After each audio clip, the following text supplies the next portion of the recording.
老娘真是被你坑死了。这次是我擅作主张，连累二位，对不住。真是脑子有病。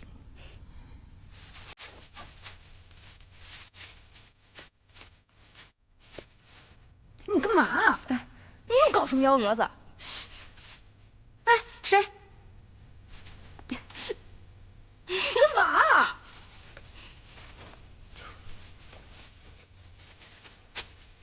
来，哎，去一边去！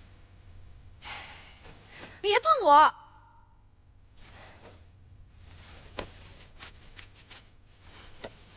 松绑有屁用？当时就不该信你，现在想赚都要被你玩没了。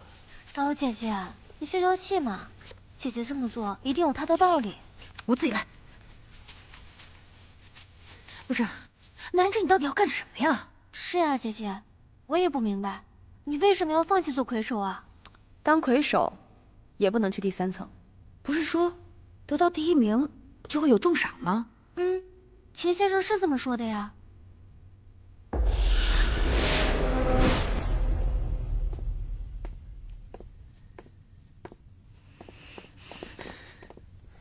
这就是给魁首的重赏，你们自己看吧。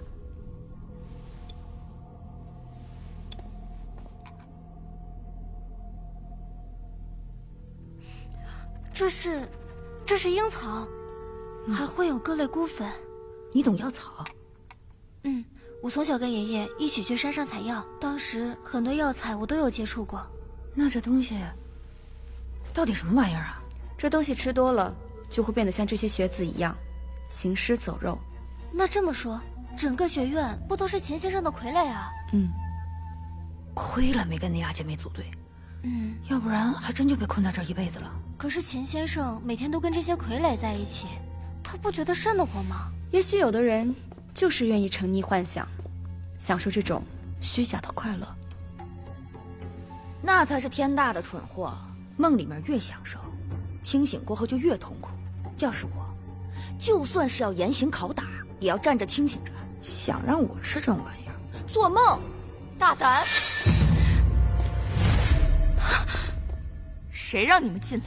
这某些人啊，蛮靠仁义道德，再看看自己做的事儿，枉为师表。自我掌管书院以来，还从未遇到过像你们如此顽劣的学生。看来真的有人敬酒不吃，吃罚酒。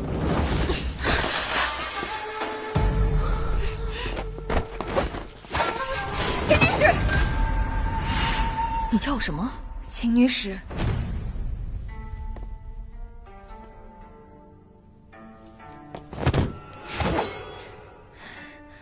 多少年了，居然还会有人这么叫我？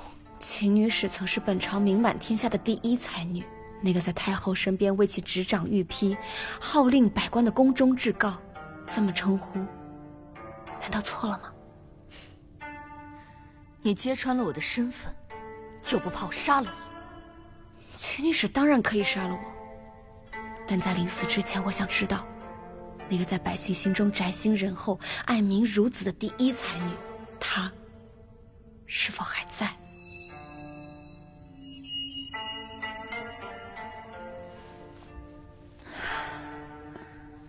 她已经死了。宁可抱香枝上老，不随黄叶舞秋风。这是秦女使在及笄之年为自己写下的名句。若那个她已经死了，我又怎会获得此次魁首？你还知道什么？听说因为太后失势，她被赏给了太子，从此杳无音信。可是有多少女子就是因为秦女使得以入学堂、识文字、破除礼教、独立于世，时至今日，她仍旧是他们心中的第1才女，女中良相。自恨罗衣掩诗词，举头空羡榜中名。第1才女又如何？没有了太后的庇佑，不就是个金玉做表的玩物罢了？落到男人手里，满腔的才学再无用处。他们不在乎你的永柳之才，他们只在乎你这轻薄衣衫下到底藏着一副怎样的身子。只可惜，怪我当年年少轻狂，恃才傲物。你别过来！我怎会与你这酒囊饭袋进床子之婚？我要见太子！我要见太子！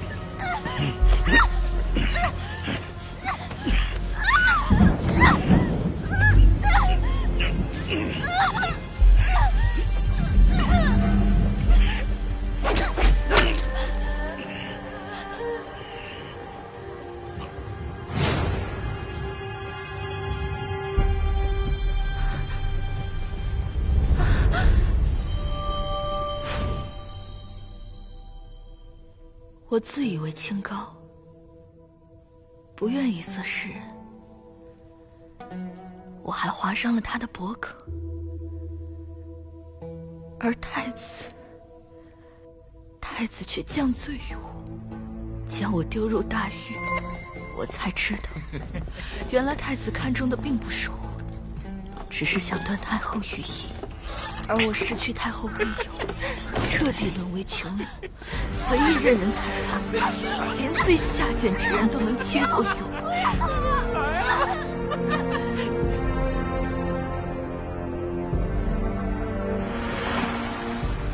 那一刻，满腔的才学，满腹的经历，满心的忠志，都成了笑话。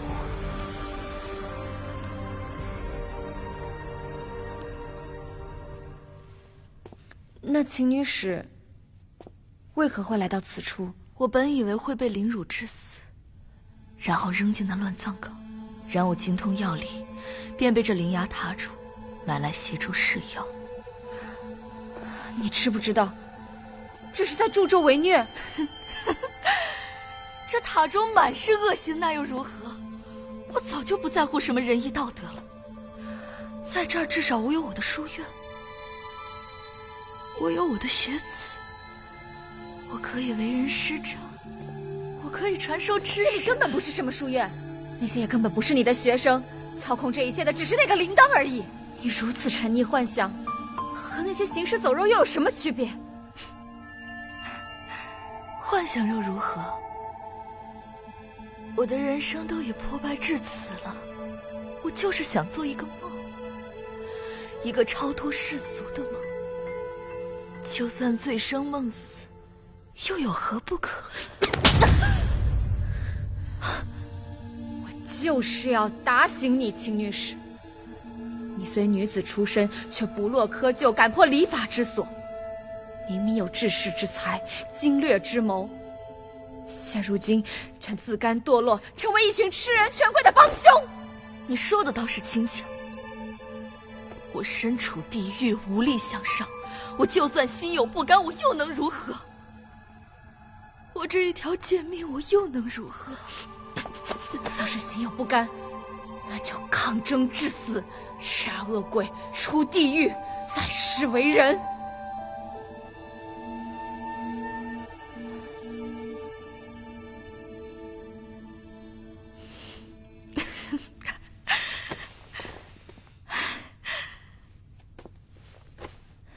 你果真有趣。说吧，折腾了这么久，究竟所为何事？我要解药。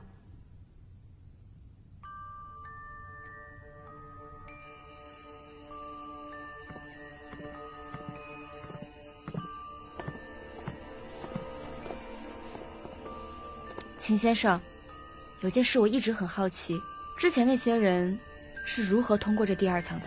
其实说来也简单，只要在晚上到了子时来到这个地方，就会有雅仆接你们到第3层。就这么简单？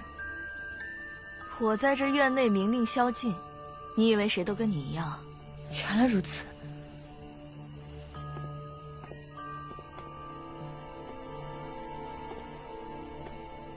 在上面要是待不下去了，这里随时欢迎。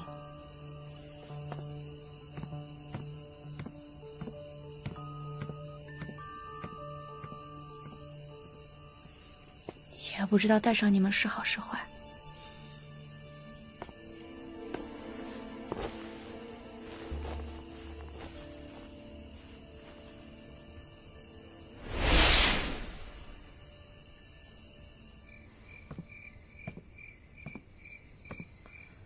戏演的不错。是你把我的身份告诉他的吧？我不理解，以前我3番5次邀你，你都没有回应过我，为什么这一次却对他敞开了心扉？你这次也并非真的为塔主而来，是为了他吧？我会禀明塔主，幽灵书院并无问题。暂且留步。你说过会帮我杀掉害我入狱之人，是真的吗？你我都皆知那人权势滔天，想要报仇，需通力合作才能得其所愿。好，你若帮我，我便帮他。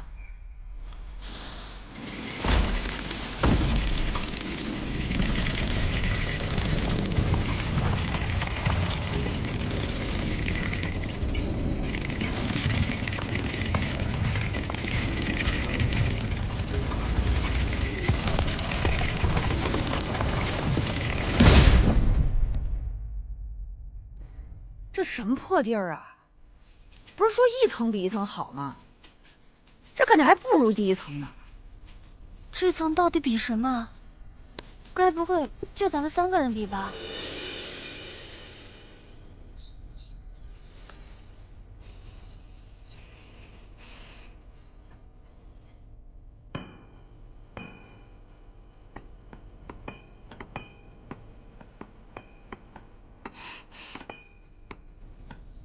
你们有没有听到？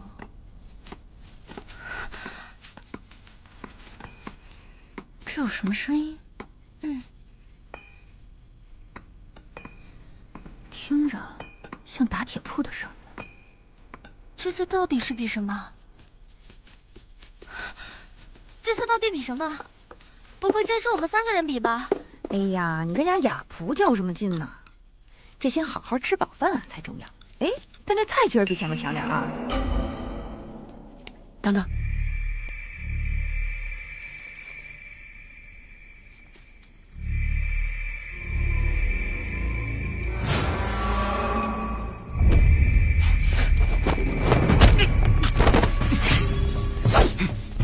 居然敢在饭菜里下毒，你们到底想干什么？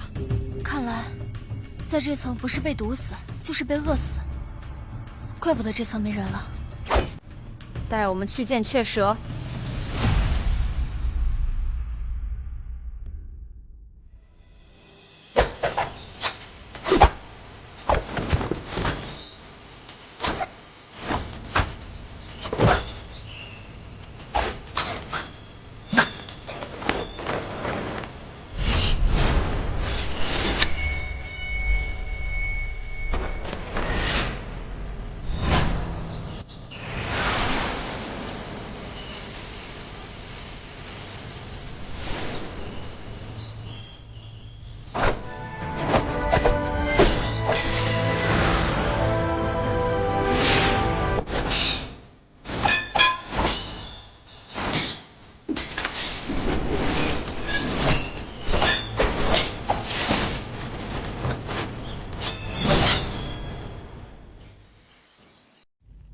主人，这是幽灵书院最近新送来的新药，药效比之前的更佳。不出100年，贵人们必定会成吃成瘾，而且一旦停药，就会狂躁难安，生不如死，直至衰竭而亡。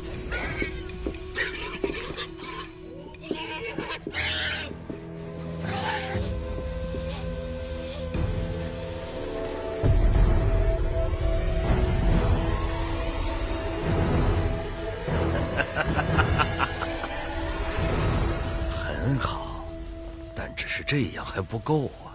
不知主人为何不满？我苦心孤诣经营这座灵牙塔，不仅是为了削弱他们的心智，更是要壮大自己的实力。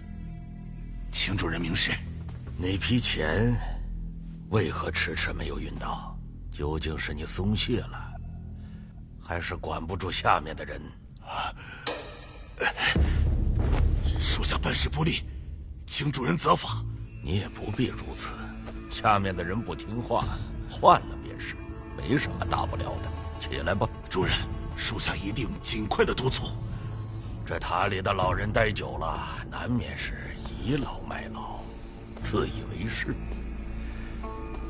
该心狠的时候绝不能手软，才能成就大事。主人教训的是，此事关系重大，不容有误。是。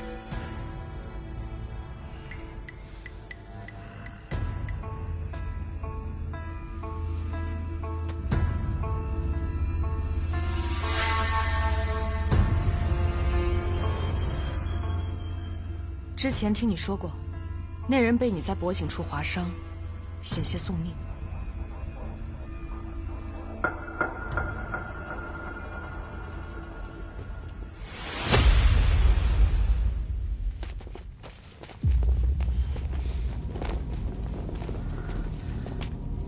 这里居然还有个这么大的洞！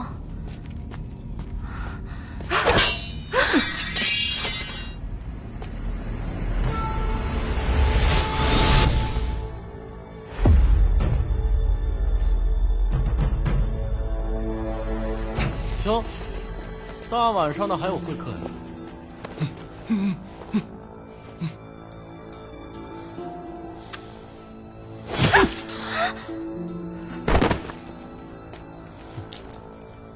又来了3个新人，我这还真是越来越热闹。这是什么人？我们是来参加生死局的。这么着急赶着投胎的，我倒是头一次见。我就喜欢你们这些不知天高地厚的家伙。不过今天时间不早了，想参加生死局，等明天吧。你先告诉我，这层的生死局是什么？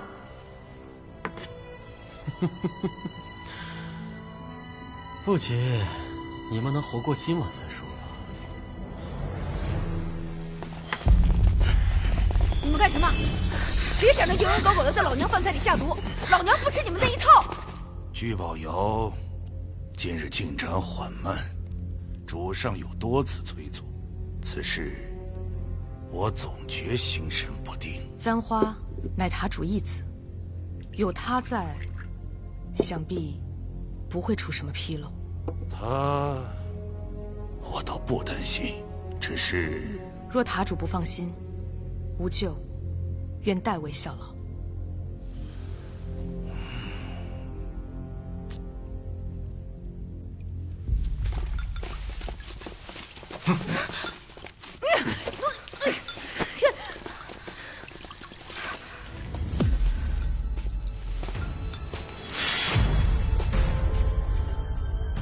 我去，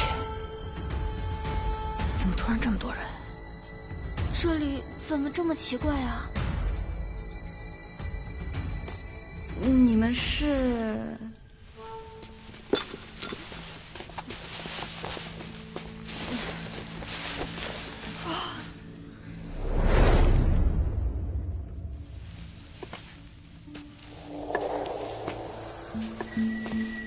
这个箭射满了，可在我那边将就一晚。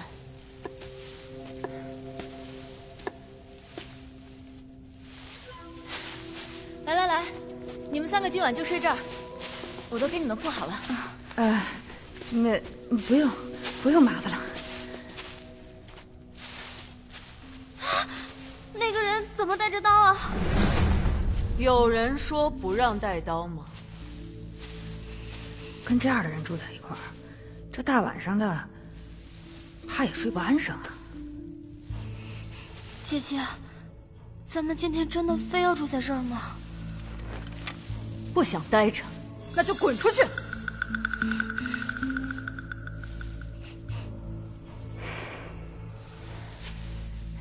图雅姑娘，他们3个今天刚到这一层，还不懂规矩，你就别和他们一般见识。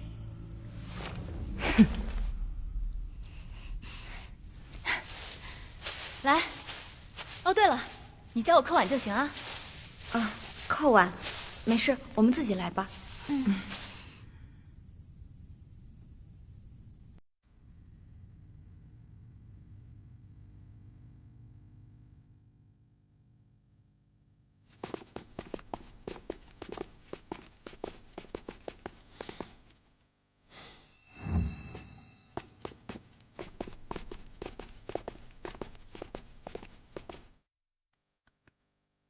听你描述，你娘所中之毒，应该是在我之前的雀蛇太阴所为。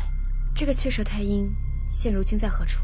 雀蛇太阴在我之前一直与此位塔主炼药，只有塔主见过他的真身。后来因为立下大功，也被升至上层。这么说，他现在是第3层的雀蛇。如果说那个簪花男就是雀蛇太阴，我最好还是先搞清楚这里的情况。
说里面是一个铸币房。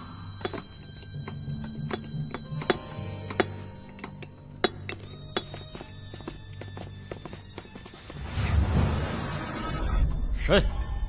出来！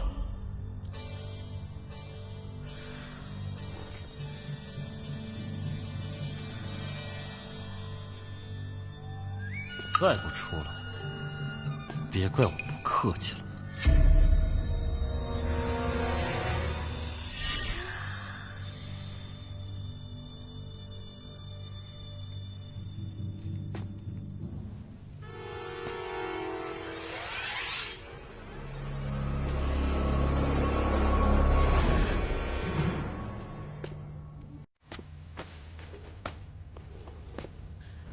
康无救，你不在底层待着，鬼鬼祟祟来我这里，是又在打什么坏主意？塔主不满交臂的进度，所以命我前来聚宝窑查看情况。你放心回去禀告塔主，我们会如期完成任务的。那就好。张无救，你看完就赶紧走，我这里不欢迎你。你我并无仇怨，又何必如此？我知道你来这里干嘛，你放心，有我在，你休想靠近他半步。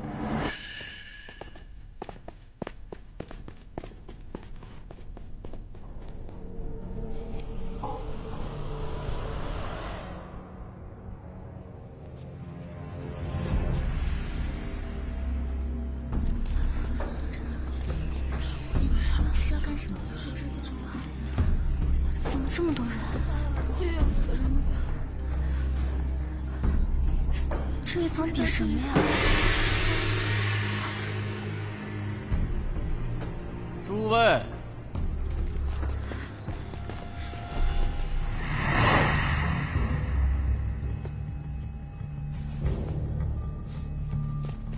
这轮生死局叫做金窟猜枚。金窟猜枚，你听我干什么？谁知道呢？很简单，你们2人分成一组，随机分配，投骰子论输赢。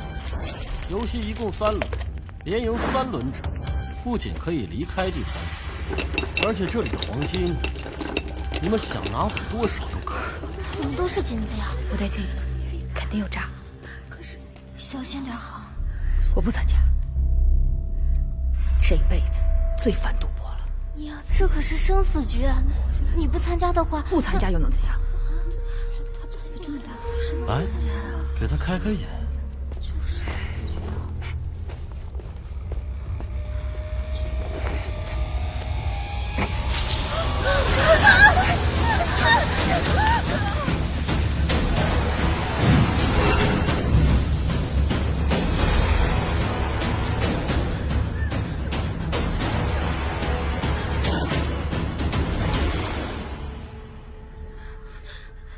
诸位，现在你们随机2人分为一组，每张桌子上都有头子和头中，哑婆会在一旁宣判输赢，赢的人进入下一轮。至于输的嘛，刚才你们也看到了，当然是丢下去，开天眼喽。我们不要站在同一桌，这样就不会自己人对自己人。刀姐姐，别说了，我是不想赌，但我得先活着。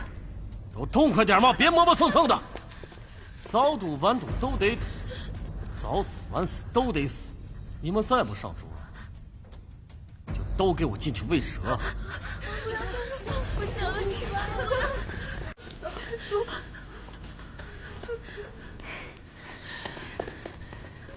这个真就是纯看运气比他小吗？我不觉得，越是简单的游戏，越不可以掉以轻心。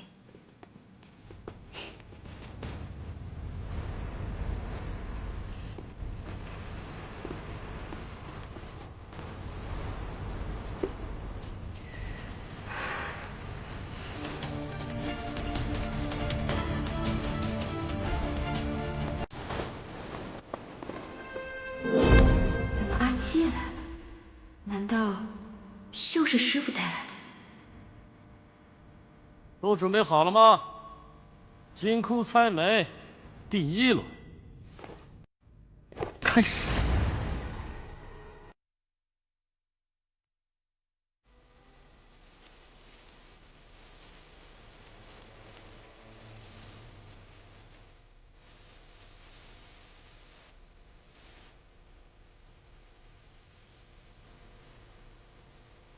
这段日子辛苦你了。不苦。若是没有师傅，我也不知道如何能坚持下去。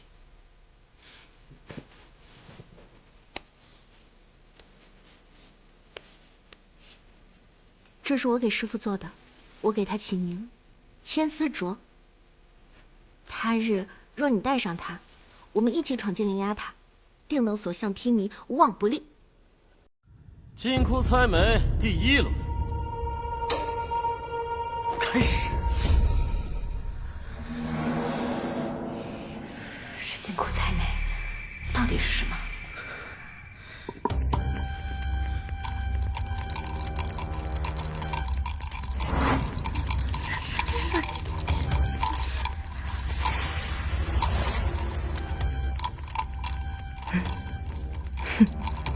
他难道能听音辨头？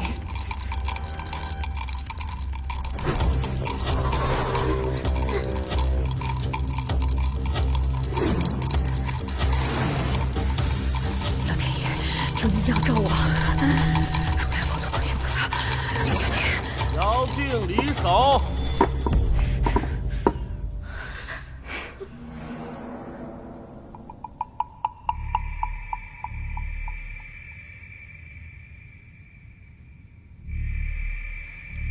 开。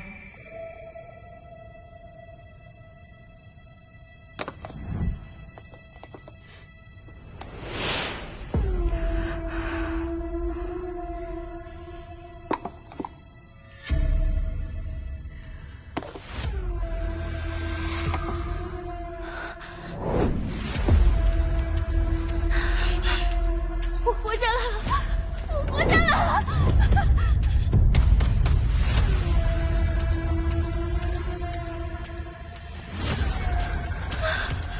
你是抱佛脚有什么用？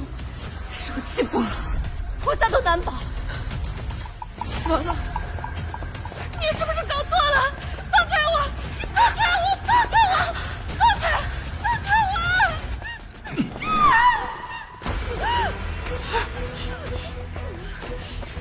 别过来！你们别过来！别过来！要不我快下！别过来！放开我！你们搞错了！你们是要和这个找错人了！放开我！我就别走了！明明是我赢了，为什么要杀我？凭你蠢，我不讲对策，明明是我的店输的。你确定你搞清楚规则了吗？求求你别杀我，我可以留在此处为你当牛做马。我也可以，求求你别杀我。那就如你们所愿吧。送他们去地府当牛做马。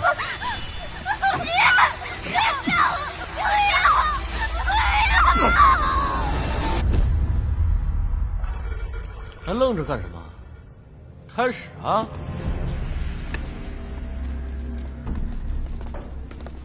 不是比大小吗？我居然留了下来。对啊，我明明点数比对方小，我还以为我必死无疑了。你们还记得那个男的说了什么吗？投骰子论输赢，不是这句，难道是雅不会在一旁宣判输赢？就是这句。所以你的意思是，我们的输赢是由雅璞决定的？那雅璞怎么知道谁输谁赢啊？难道说我们的命运都掌握在他们手里？那怎么破局啊？我现在还没有想得很明白，我还要继续观察一下，或许能找到破局的办法。主人，新的铸币已经带到，请您查验。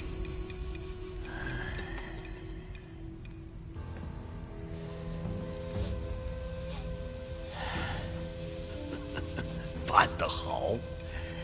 有了这些，用不了多久，天下就是我们灵牙塔的。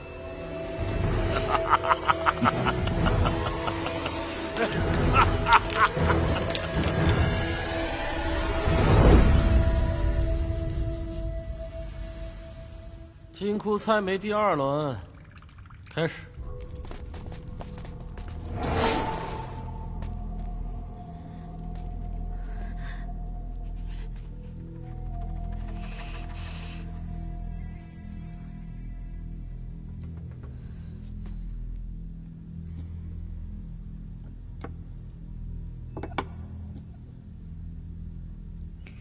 令牌两面的花纹不一样。来吧。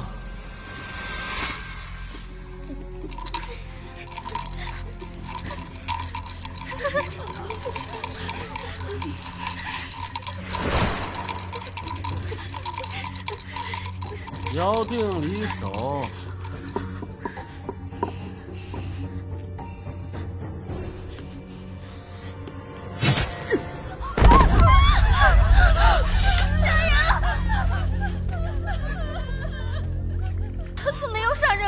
规则不是说得很清楚了吗？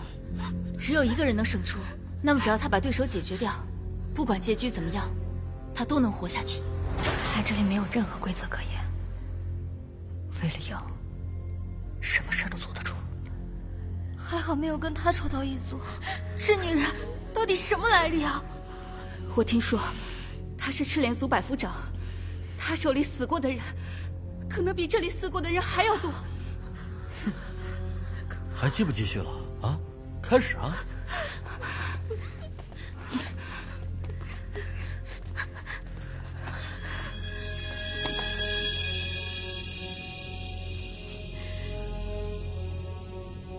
喂，你怎么还不开？在想什么呢？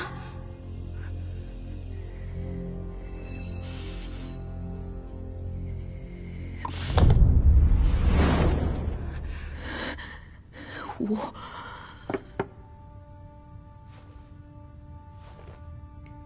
光面是大，那另一面就是小。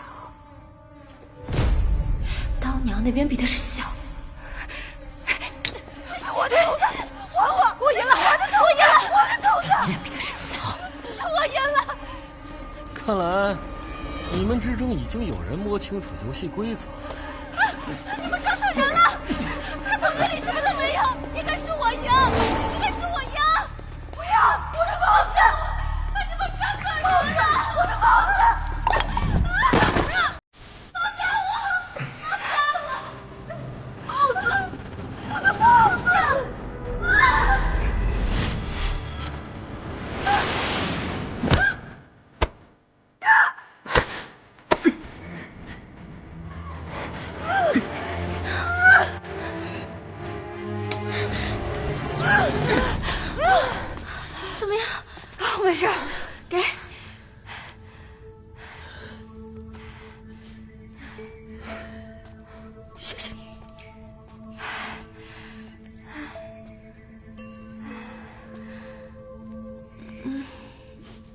仙，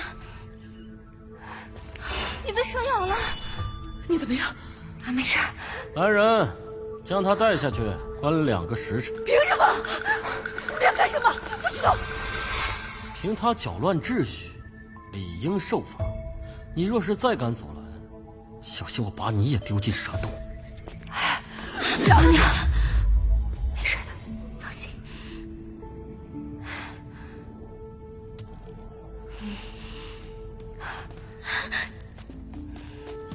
那也这样，放心。可惜了，他怕是活不过今晚了。什么意思啊？刀姐姐，什么意思？现在怎么办？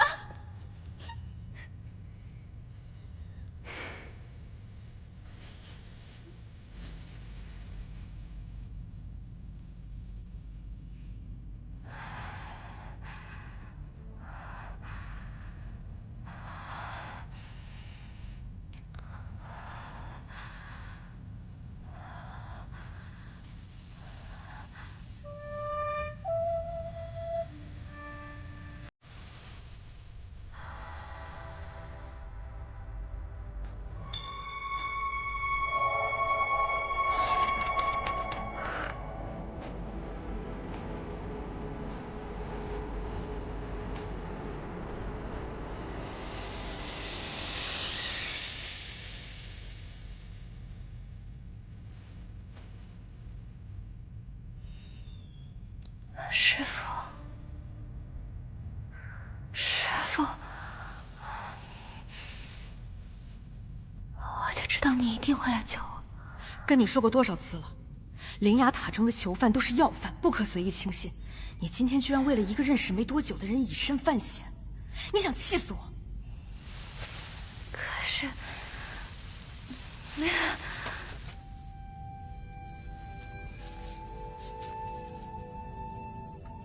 你也说过，进了灵牙塔就是九死一生。既然如此，我就需要一些真正的朋友。所以你就蠢到用自己的命去换取朋友？你知道那下面的蛇有多厉害吗？还好我在，不然你今天连这儿都出不去了。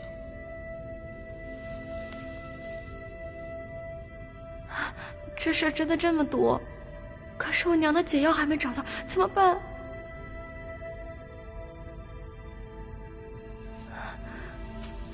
不过你也不用担心，蛇毒并不致命，只会让人昏迷，如假死一般。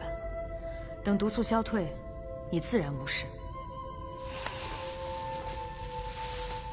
没有毒，师父你不早说，你想吓死我？现在不给你长点教训，怕你之后不长记性。我也不能一直看着你，我还有重要的事要做。对啊，如果那些被扔进万蛇坑的人没有死的话，他们去哪儿了呢？走！大娘，你要干什么？带你到周灵亚塔，去外面找解药，给你治病。走！大娘，你听我说，你听我说。哎，你现在杀出去，我这蛇毒都还没有解，就该死了。那怎么办？哪有解毒的？哪有解药？可是姐姐，你这蛇毒毒入心脉，就再难剔除。我现在要是在外面的话，我肯定有法子治你。这里面什么都没有，你这蛇毒，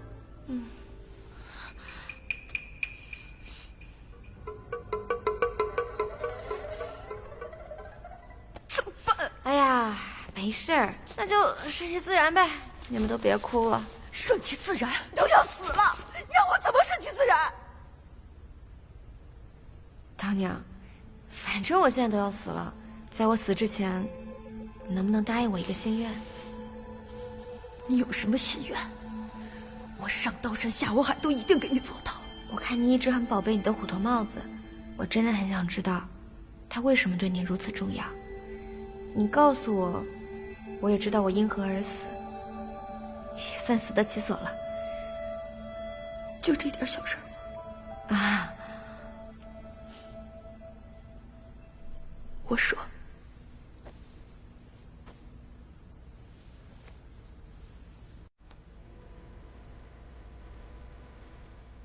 这个帽子呀，是我亲手给我孩子缝的。她叫豆豆，是个女孩。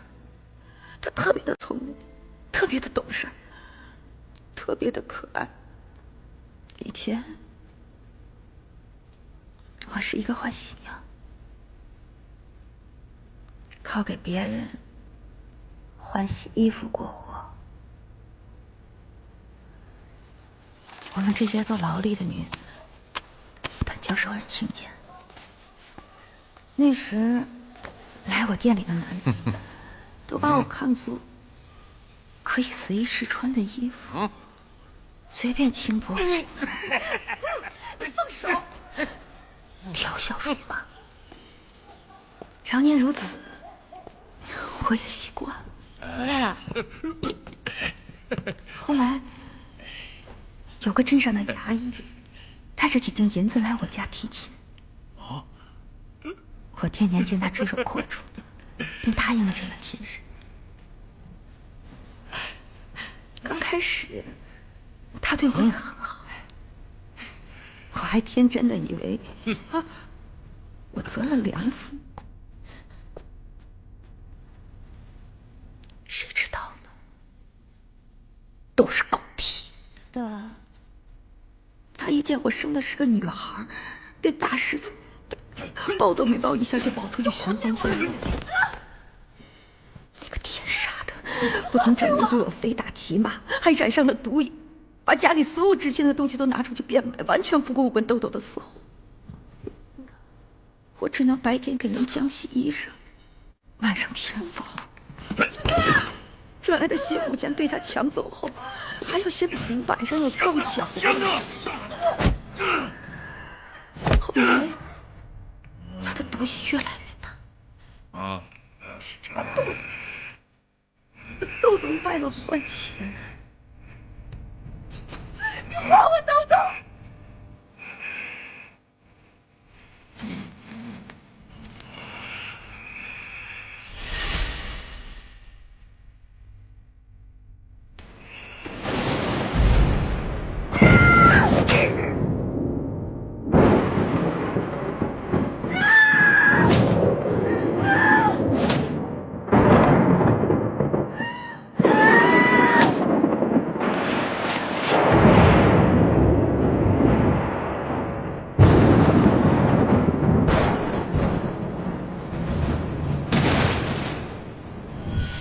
所以你才如此厌恶赌博之事。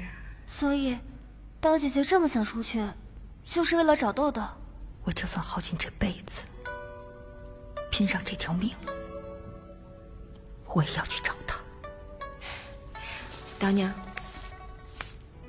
我相信你一定会找到他的。谢谢你，南胭脂。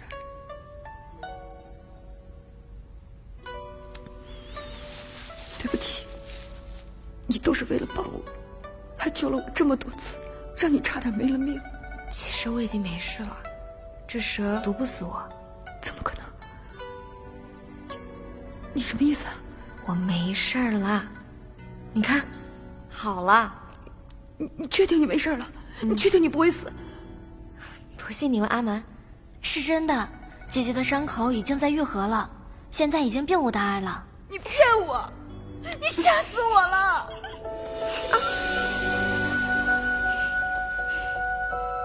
南胭脂，谢谢你。好了，眼下我们最重要的是，赶紧想办法度过明天的生死局。姐姐，你想到新法子了吗？不过我还需要阿蛮你。我？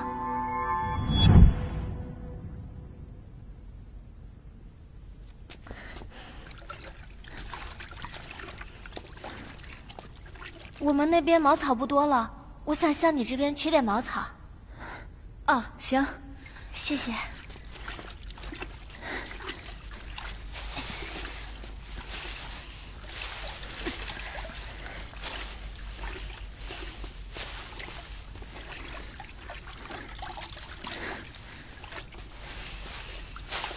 娘子，我帮你吧。不用了，没事儿，我帮你，你歇着。多谢你啊，阿宁姑娘。没事，我这身子不方便，连洗个衣服都这么费劲，还真挺不好意思。有什么不好意思的呀？我们同在生死局，本就是一条绳上的蚂蚱，肯定互相帮助的嘛。可惜我们都难逃一死啊！如果所有人都能像你这样想的话，那我们死之前，可能都能活得舒坦一点。你也不必这般难过，不难过又能怎么办呢？明天一到啊，我们就各安天命了。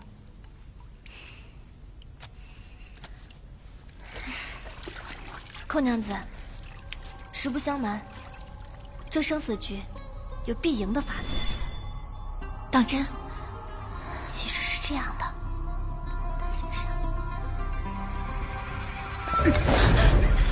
涂鸦，告诉我，怎么赢？我怎么会知道？我刚都听见了，你跟江蛮他们说有什么必赢的法子，那你应该问他才对。每次杀人，他们都对我颇有微词。你觉得他们会告诉我真话？我可以告诉你。那，你能不能先把刀拿开？亚布手里的令牌分正反两面，一面有凌乱暗花纹，粗糙不平；另外一面光滑如镜，细看能看出来区别。光面微小，纹面是笔的。你说的都是真的？你不信我？我自然是更信你。相比你，那个人更危险。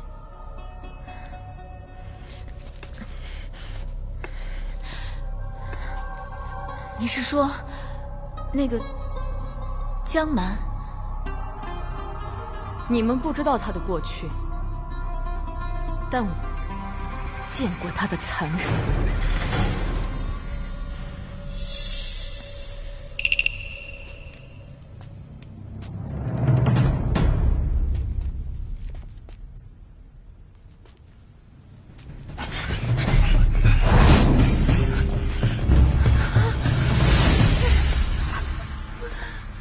诸位，久等了，本场生死局最后一轮马上就要开始了。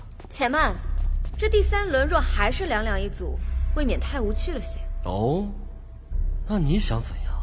不如我们和你们各派一位代表，若是赢了，在场所有女囚都去第4层。那你要是输了呢？若是输了，自然我和所有人都留下来，任凭处置。这个赌注有意思。不过，你不过什么呀？我又没问你。此等大事，岂是你能做主的？笑话！要是我都做不了主，那谁能做主呢？自然是寇娘子了。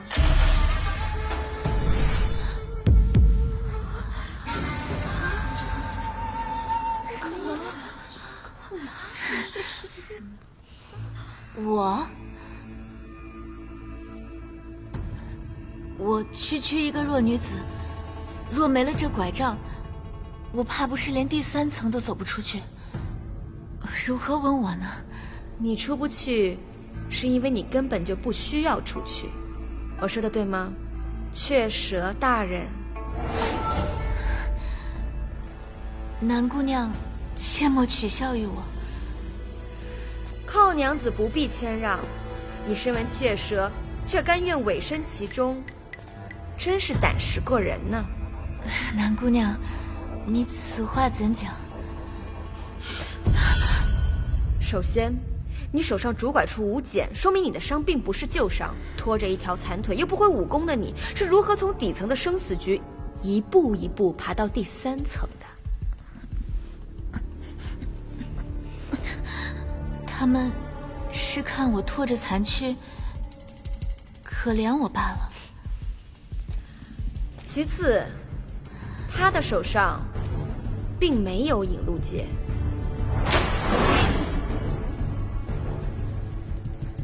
再者，昨晚江蛮去你房间，故意透露生死局破局的消息给你。我说过，令牌上有暗纹，却没说过是灵纹、暗花纹。但你告诉图雅时，却说了出来。我有说过是灵纹暗花纹吗？她不是……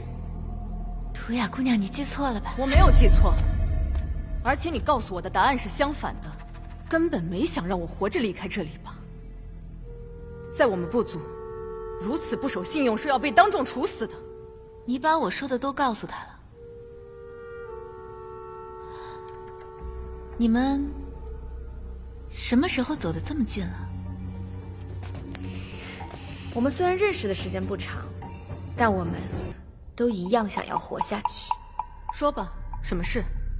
我想告诉你，我们身边有这儿的内应。谁？谁我还不是很清楚，但我可以把他揪出来。我凭什么信你？试一试与你无害，但是如果不揪出来，明天的生死局，我们可能都凶多吉少。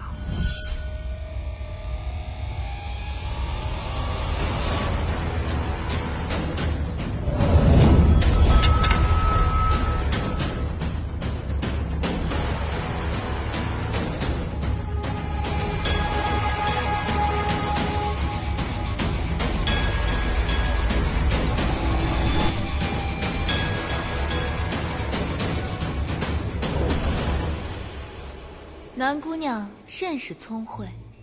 范娘，要不咱们直接不谈？难得我想与大家玩一玩这猜谜，没成想啊，自己先被猜出来了。雀蛇大人好兴致，竟然自己下场参与生死局，不知若是输了，你也会跳蛇洞吗？来人！且慢。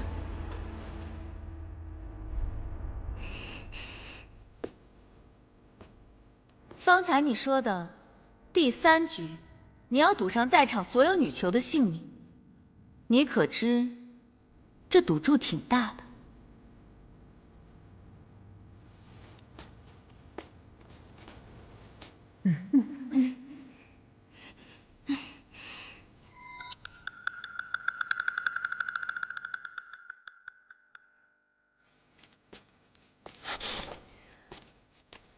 我们就想赌一把。好，那你说说看，这第3局你想怎么玩？我们每人一个骰子，落定后盲猜对方点数，猜中者为赢，一局定胜负，如何？好，就依你。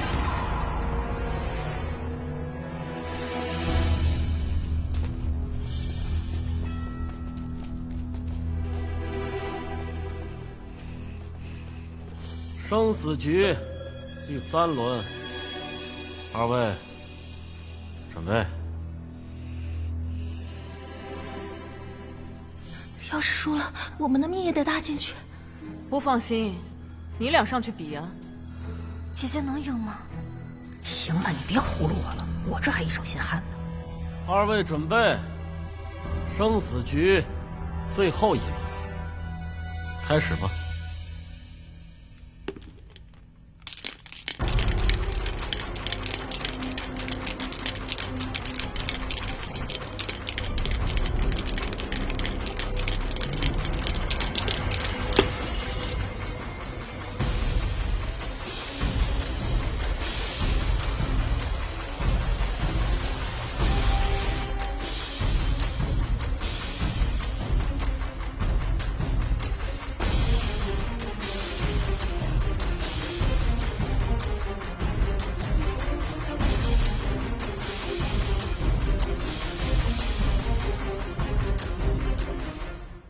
如果计划最后能够顺利进行，我希望你可以用听音变头帮我。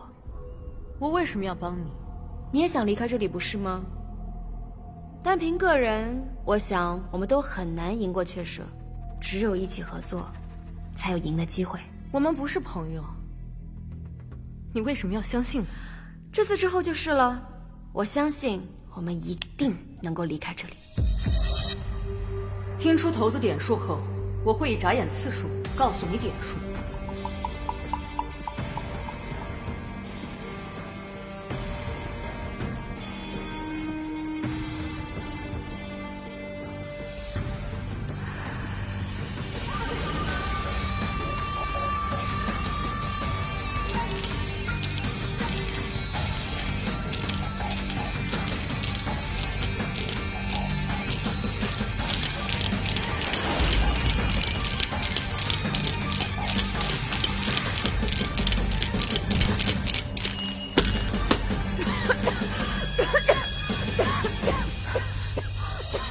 不好意思，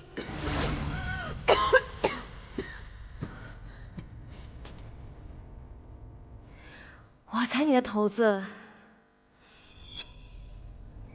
1。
怎么了？你也跟亚普一样不会说话了？人家都已经主动弃权了，你怎么还不公布结果？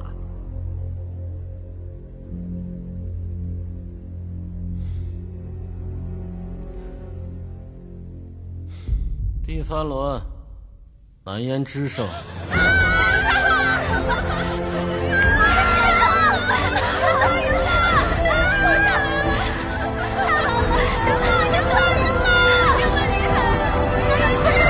阿夏，怎么，你们要出尔反尔？